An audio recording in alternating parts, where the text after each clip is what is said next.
Sir sir sir একটু পিছনে চলে আসে নাম্বারটা ভাইয়া একটু পিছনে চলে আসে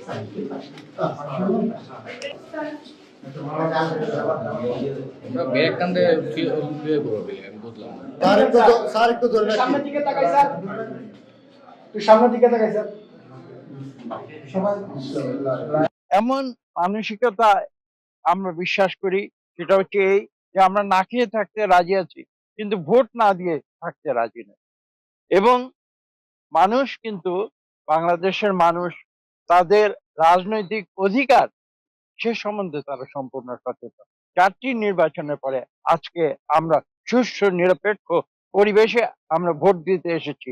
তার পেছনে 2024-এর জুলাই আগস্টে ছাত্র জনতার যে আন্দোলন, সে আন্দোলনের প্রতি আমি শ্রদ্ধা জানাই এবং তারা নতুন করে বুকে রক্ত দিয়ে এদেশ থেকে স্বৈরাচারী সরকারকে তারা পালিয়ে যেতে বাধ্য করেছে এবং যার ফলশ্রুতিতে এদেশে আবার নতুন করে গণতান্ত্রিক পরিবেশ সৃষ্টি হয়েছে এবং সেই পরিবেশের ফলশ্রুতিতে আজকে আমরা এখানে ভোট দিতে এসেছি। দেশনেত্রী বেগম খালেদা জিয়ার আপসহীন রাজনীতির সৈনিক ছিলাম এবং সর্বশেষ আমরা জনাব তারেক রহমানের যে দীর্ঘ সংগ্রামের যে রাজনীতি, সেই সংগ্রামের রাজনীতির অংশ হিসেবে আমরা রাজনীতিতে আছি।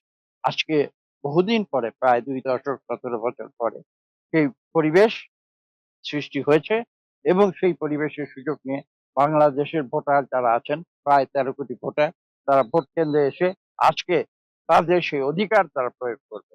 এখানে বলা প্রয়োজন, এক অনেকে মনে করেন আমার একটি ভোট, একটা ভোট দিলে বা না দিলে, কিন্তু আমি মনে করি যে প্রত্যেকটি ভোটের অত্যন্ত মূল্যবান এবং প্রত্যেকটি ভোট যোগ করেই কিন্তু ভোটের ফলাফল নির্ধারিত হয়েছে। কাজেই বাংলাদেশের মানুষ, তারা রাজনৈতিকভাবে সচেতন, যেটা আমি একটু আগে বলেছি। তারা সচেতনভাবে তাদের ভোটের অধিকার প্রয়োগ করবে